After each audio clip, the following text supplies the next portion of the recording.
Hola, ¿cómo estás? Espero que estés súper bien. This is Tamara Marie, host of the Learn Spanish con Salsa podcast. Now, before we jump into this episode, I wanted to let you know about a special opportunity that you're definitely going to want to take advantage of, especially if your goal is to become fluent in Spanish. For a limited time only, my team is opening the doors to listeners of the podcast to take advantage of a free language coaching session. Now, in this session, it's not just we're teaching you about verbs or grammar, but we're really going to do a deep dive into what are your goals for learning Spanish, assess where you are on your journey to fluency at the moment, and help you map out a 90-day plan for how you can get to fluency.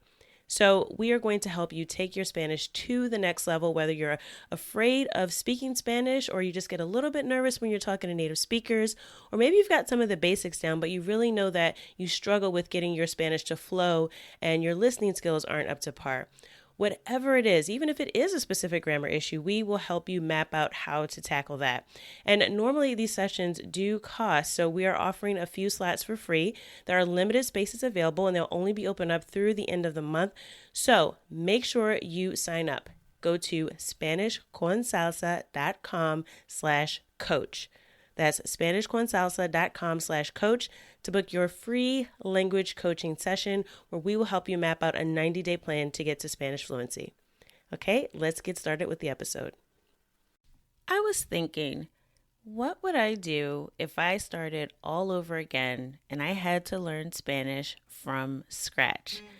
You know, I made so many mistakes when I first started learning Spanish, but I have learned other languages since, and I have a lot more experience. So I really was giving some thought to how I would approach the language if I was to start all over again.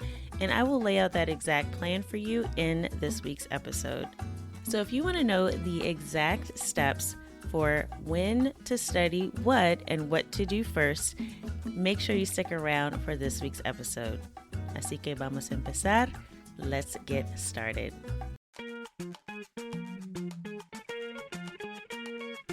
Bienvenidos! Welcome to the Learn Spanish con Salsa podcast, the show for Spanish learners that love music, travel, and culture. Close your grammar textbooks, shut down the language apps, and open your ears to how Spanish is spoken in the real world. Let us show you how to go from beginner to bilingual. Here is your host, certified language coach, Tamara Marie.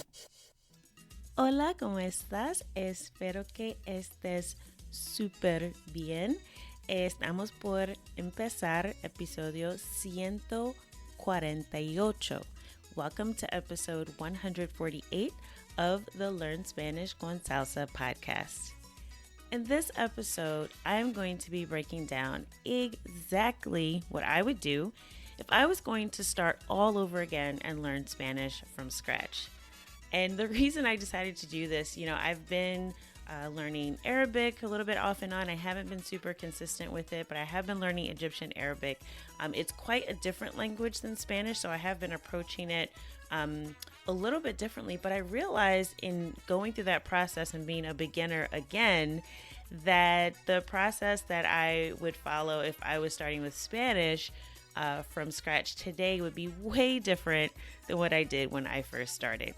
Now, if you're like me, you've been at this for a little bit with language learning, and maybe you've realized now, if you look back, that some of the time that you spent wasn't spent in the most ideal or efficient way when it came to actually being able to speak Spanish fluently. So I gave it some thought, and this is actually the same principles we use in our coaching. And actually, I want to mention, if you stick around to the end, we'll talk more about a special offer we have for this month if you're interested in Spanish language coaching to improve your conversation skills, which is so important. But anyway, our coaching approach really does embrace a lot of the principles that I'm going to go over in this episode. So these are lessons learned from everything I did wrong. And again, I'm sure you may have had in your language learning journey so far some things that you've done that you are reflecting on and go, wow, that was a waste of time, right? And hopefully you've also had a lot of wins and things that you've done that you realize have been really, really helpful in helping you move forward. So I'm going to give you my reflection on what I would do if I was starting from day one. And this is really the smart way to approach the language instead of doing what doesn't matter. Now, I will caution you, it may seem a little counterintuitive. It might even seem a little bit basic, but I would encourage you, whether you're a beginner, advanced beginner, or if you consider yourself, more at the intermediate level, that you think through some of these things and think, have I done these? Because it's never too late to backtrack, right? And do things a little bit differently. So you might find that these tips apply to you, even if you're not starting from scratch right now, then maybe you skipped some of these steps and you might want to go back and think about how can you incorporate them into your current Spanish study time. All right. So with that, let's go through my plan if I was starting all over again as a newbie learning Spanish. The first thing I would do, the absolute number one thing to do before buying a course, before deciding, what's going to be my first goal, before I decide, exactly what program I'm going to buy or whatever that is, right? The absolute first thing that I would do is focus on pronunciation and learning the sounds of Spanish. It is so deceptive when you see the Spanish alphabet because as a native English speaker, we look at it and we say, this looks very similar to the alphabet in English, so this is going to be easy. And I think that thought gets us into so much trouble because what we do is we go, oh, okay, well, there's a letter A. I know how to pronounce A. There's a B. I know how the B sounds. Maybe there's this weird letter Ñ we don't have. It's a little, tilde or little squiggly line over this letter N. I don't know what that is. But hey, it's pretty much the English alphabet. They just talk kind of fast, right? And that's a common misconception that a lot of beginners have. And so when we're told to focus on pronunciation, we think that it's a little bit overkill. We're like, it's really not that hard. Let's move on to something more advanced. I got this. The letters look almost the same. It's not like a language like Greek or like Arabic or like Hebrew where the characters are actually different, or Japanese or Mandarin where you have to learn the characters and a lot of different sounds that we don't have in English. So it can seem deceptively simple, but I will caution you, this is where we make most of our mistakes. And the mistakes that we make early on in our pronunciation, it's really hard to correct them later because we have bad habits of mispronouncing words because we thought we knew because the letter looks the same as in English. And although we might be aware, oh yeah, there's a few letters that are pronounced differently, there are actually some very common letters in English and Spanish that are pronounced. Some are subtly different, but some are very different. And if you don't get that down from the beginning, as you're learning vocabulary, as you're starting to have conversations, it's going to be very difficult, one, to understand what people are saying, because your expectation is that the letters will sound the way they do in English, and they don't. And two, it's going to be hard for you to learn vocabulary that you can use because you won't know how to say the words. And you're going to be fumbling through them. It won't flow properly because you're trying to use your slower sort of English language rules to pronounce these words and syllables and phrases. And it really is important to get it down from the beginning. It makes life so much easier. And that's the one thing that I would have just done.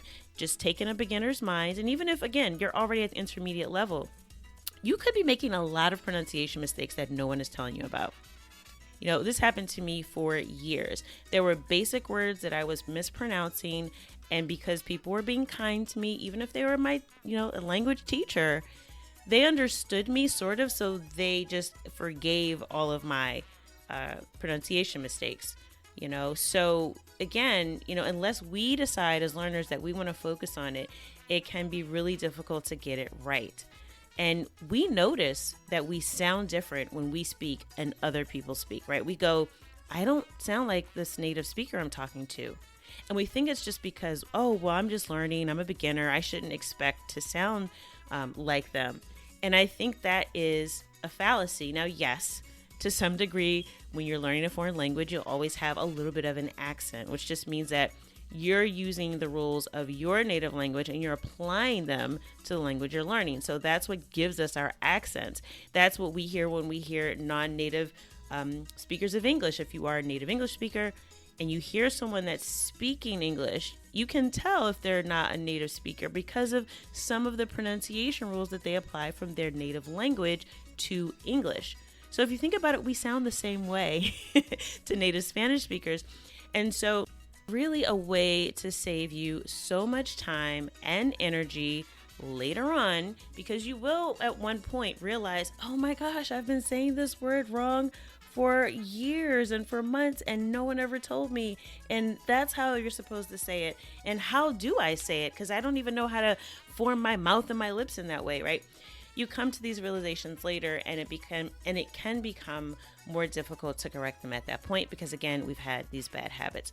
So the number one thing, if you get nothing else from this episode, if you disregard the other 4 tips that I give you, because I'm going to go through 5 things, the first thing that you should do is focus on pronunciation, getting the letter sounds down, the combinations of letters, because, vowels, even though people say Spanish pronunciation is easy, there are combinations of vowels that are pronounced differently than the vowels individually. There are letters that are not pronounced at all. They're actually silent. Like we have the silent E at the end of some words in English, and everyone says, oh, that's so confusing when they're learning English. Well, there are some letters in Spanish also that are not pronounced.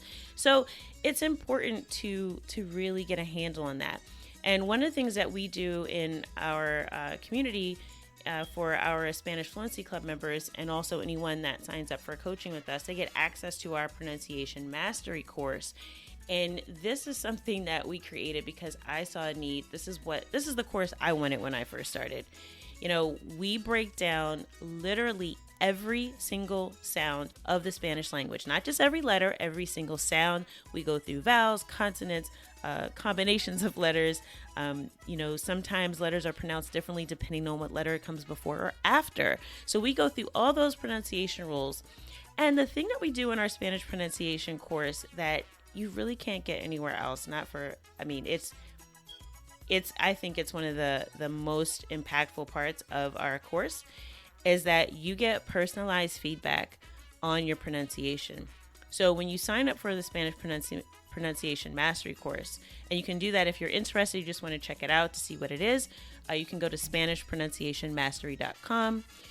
So you can check that out to see if it's something that might help you kind of fix some of your pronunciation mistakes. But in any case, we have you record yourself speaking Spanish. We listen to you. We give you feedback on the things that you are mispronouncing. Like I just mispronounced the word you. So we give you feedback on that specifically so that you know how to correct the things that you are mispronouncing. And we also teach you how to make your conversation flow, so you know how to connect words together, how they're supposed to sound, instead of saying each word individually, because no one talks like that, right? So we really do provide a great value in that course, and we give you feedback, and we give you feedback through audio. So we'll send you a voice note to tell you so that you can hear our team. So we do have a team, as you know, I'm always boasting about how we have the most amazing team of native Spanish speakers who are language coaches, and they will give you pointers on how to fix your pronunciation mistakes, letter by letter, sound by sound. So it really is an awesome course, and this is where I would start if I was starting over again. So again, check it out, SpanishConversationMastery.com if you're interested. But either way, even if you're intermediate, this is something I would revisit if you haven't spent a lot of time on perfecting your pronunciation. The second thing I would do if I was starting all over again is to just pick a type of Spanish. Now, Spanish is spoken in Latin America, so you've got, South America, Central America, the Caribbean. It's spoken in Africa. It's spoken in, obviously, in Europe, in Spain, of course. So you have all of these different varieties of the language that mix with different cultures, different histories, also different indigenous languages that influence the way those languages are spoken, and even English, right? In Mexico, there's a lot of Spanglish, and Puerto Rico also because of their close proximity in some areas to the U.S. And those countries also have their own indigenous languages that have had words that have crept into the language. And not knowing all that when I started out, I really didn't realize how important it was to really just focus on one type of Spanish. The reason why is because it was so confusing for me as a beginner. If I would hear someone from Spain or from Argentina or from Puerto Rico, I really didn't know why I couldn't understand all these people. I would go, all right, well, I'm learning Spanish, right? Quote unquote, general Latin American or Castilian Spanish, whatever. They usually give you these two very broad categories. And so I would, Latin American because I live in America. But that really doesn't take you very far. Now, you can get through the basics, of course. But I think in terms of, really being able to immerse yourself in a culture and in a language, I would definitely have picked one type of Spanish to learn from the beginning. Now, it doesn't mean I would never be exposed to for Spanish from other countries, but it does mean that I would narrow my focus. Now, I kind of naturally did this in a way just because I started listening to salsa, bachata, so different genres of music that actually were from El Caribe or the Caribbean. So even now, generally, people tend to tell me that my Spanish has a little bit more of a Caribbean influence. So I really sort of accidentally did this, but I didn't focus on it. And so what would happen is I would go and maybe start listening to a podcast from Argentina, or I would listen to or watch a YouTube video of someone from Spain. And I would go, why are they talking this way? And I would, I'd figure it out eventually, right? But it was very, very difficult to sort of switch my ear to try to catch the flow of their speech because it's very different. Someone from Buenos Aires talks very different than someone from Puerto Rico, talks very different than someone from Colombia. And getting used to those different flows of speech, intonation, just made listening comprehension way more challenging than it had to be. And I think I spent a lot more time trying to figure out what people were saying because I didn't focus on one type of Spanish. So I would recommend, if you are sort of just consuming content from all over the Spanish-speaking world, and again, if you're a beginner, it really doesn't matter what level you're at. You do want to get exposure, like I said, but I think if you want to get really, really good at listening comprehension, especially if your goal is to move or travel to a specific country, or you have friends and family or community that's specifically from one place, that it can be very, very powerful to just immerse yourself in that one culture. So if you have family from Cuba, then immerse yourself in Cuban culture. Listen to people from Cuba talking, because there are different accents even within that one country. So it can be really difficult to make progress quickly if you're trying to figure out everything. I want to listen to Spanish from Spain because I want to know how Spaniards talk. And I also want to listen to people from Medellin. And I also want to listen to someone from Mexico. It is going to confuse you to the point where it's going to take you so much more time to improve your listening skills and your speaking skills. So the most successful language learners that I've run into that really took this immersion approach on, when they speak Spanish and they're talking to another native speaker that's from a different country, that native speaker might think that they're from that country, or they know that they learned Spanish from that country because they've immersed themselves in that culture. And I think that's perfectly okay. I think it's good to have a home base, as I call it. So you can almost pretend that even if you haven't done this before, if you have never gone to a study abroad program and had a host family that you stayed with, just try to pick your Spanish host country. Pretend you're an exchange student. What country would I go live in? And just kind of focus your Spanish learning around that place. Get really immersed into one culture so that you can make a lot of progress a lot faster. And then once you get your bearings and you feel more confident in your listening comprehension and in your ability to hold down a conversation, then sort of explore, okay, let's see what happens in Argentina. Let's see what happens in Ecuador. But really focus on having that home base of Spanish. So that would be the second thing I would do. And we do have an article on our website, learnspanishconsalsa.com. I actually link it up in the show notes, or we give you some advice on how to go about choosing a type of Spanish. All right, so the third thing I would do is focus on learning the basics of conversation. And I would do that in more of a phrase-based approach, where I'm learning phrases instead of individual words, and personalize that vocabulary to me. Now, this is something I ultimately did end up doing because I had to. It just sort of came out of my experience. But I really wish at the beginning I was much more intentional with it. Why? this would have skyrocketed my ability to hold down a conversation in Spanish. You know, if I would have just practiced things that I need to say that maybe it's not going to be in the curriculum because, you know, my job title, how I wear my hair, that's always kind of like a big topic of conversation, explaining things about my hometown. All of that vocabulary that I need to express myself, to introduce myself to someone, to explain to someone why I'm learning Spanish, how I got started. A lot of that is missing from sort of a Spanish course. So really being intentional about learning how to present myself, how to infuse my personality that I have in English into Spanish, because a lot of times we learn these like phrases and they're very robotic. We learn how to say, hola, ¿cómo está usted? Estoy bien, gracias. ¿Y usted? Ah, qué bien. Or whatever. Like it lacks personality. And I'm a goofy person, so I like to make jokes. So if I'm sitting there and I'm introducing myself to someone, I don't want it to feel so stuffy and so formal. And so I want to know how to say things that are have a little bit more flavor, a little bit more of me. So this is something else I would have started focusing on right from the beginning after I picked a type of Spanish. That I would have really focused on what are the phrases I need to know? How do I introduce myself and personalize the language so that I can retain some of my personality, even though I'm speaking a language that's unfamiliar to me? So that would be the third thing. Now I've got two more quick tips and we're going to wrap it up. After that, after I kind of got the basics of how do I present myself in this language, how do I try this on, right? So that it looks more like me. The fourth thing that I would do is from there, I would start learning the mechanics of the language. So after I kind of got through these three phases, then I would say, okay, now it's time to get into, all right, let's look at grammar. Let's look at the structure. Let's look at cognates. Let's look at masculine and feminine verbs. Let's look at sentence structure. I would start getting into that after I do these other three things first.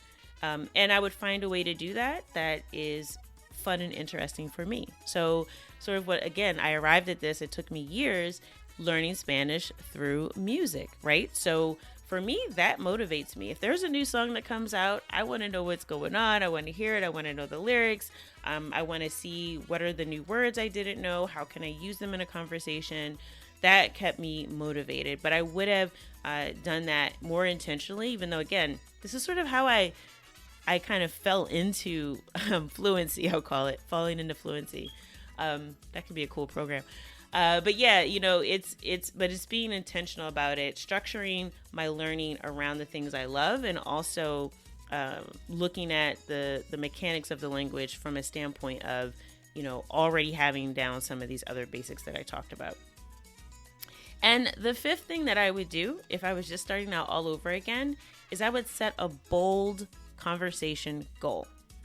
So I think a lot of times we get stuck into this thing of I'm a Spanish learner. I'm learning Spanish, and we don't ever speak the language.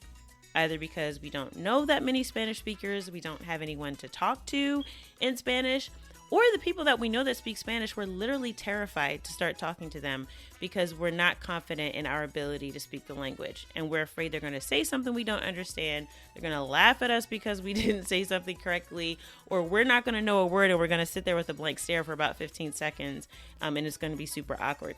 So a lot of times we get into this learning mode and we don't actually become speakers of the language because we're so caught up in, nope, but I got to learn this first. Nope, got to finish this course. Nope, got to learn module 1, 2, 3, and 4 before I even start using my Spanish.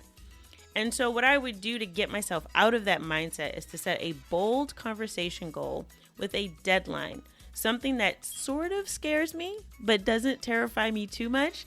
Because it's always good if you're a little bit scared, because you know that's when you're making progress, right?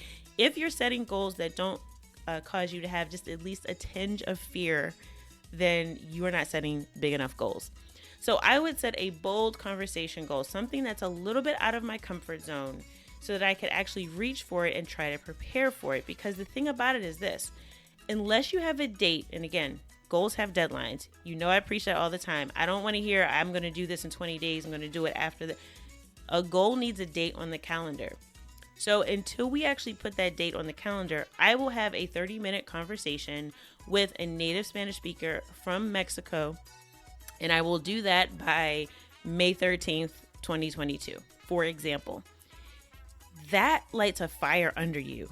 It's like, oh, okay, I'm going to be talking to a real person. I got to get it together. What do I need to do? And then you laser focus on the things that you actually need to do instead of getting lost and, oh, there was a new thing that I learned and maybe I need to figure out indirect objects right now, right? You will be laser focused on the things that you need to know how to say and what you need to understand to have a real conversation. So setting a bold conversation goal, I think for me, again, I eventually did this. It just took me years to arrive here. So if I was starting all over again, I would do this out of the gate. Once I had number 1, my pronunciation down. 2, I picked a type of Spanish. 3, I learned the basics of how to express myself personally in the language. 4, started to learn the mechanics of the language using content that I love.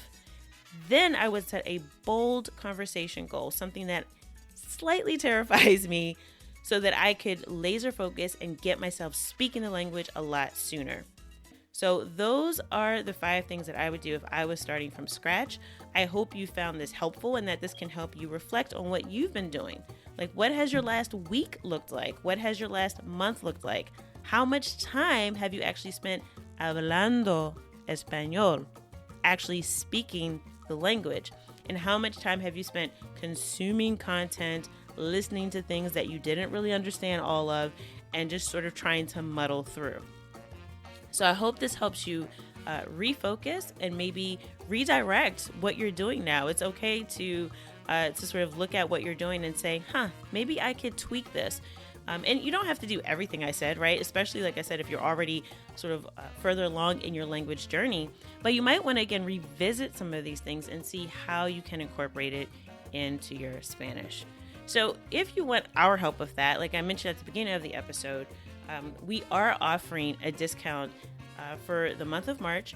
We are offering 30% off of our language coaching packages. Now, you can book a session if you go to SpanishConSalsa.com/coach. That's SpanishConSalsa.com/coach.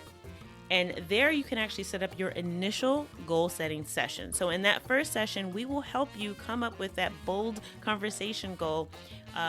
Even if you don't decide to work with us, if you just have this one session, it might be all you need to really get you going in the right direction.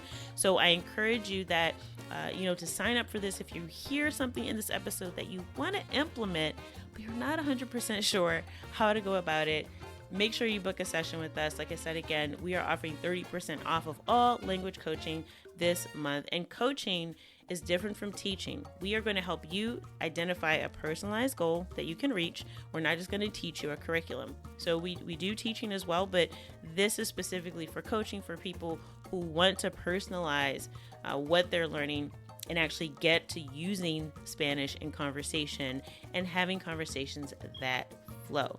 So again, if you're interested, discount for March only, SpanishConSalsa.com/coach. As always, I hope that something, por lo menos una cosa, at least one thing that you heard in this episode has helped you go one step closer from Spanish beginner to bilingual. Hasta la próxima. Thank you for listening to the Learn Spanish con Salsa podcast at LearnSpanishConSalsa.com.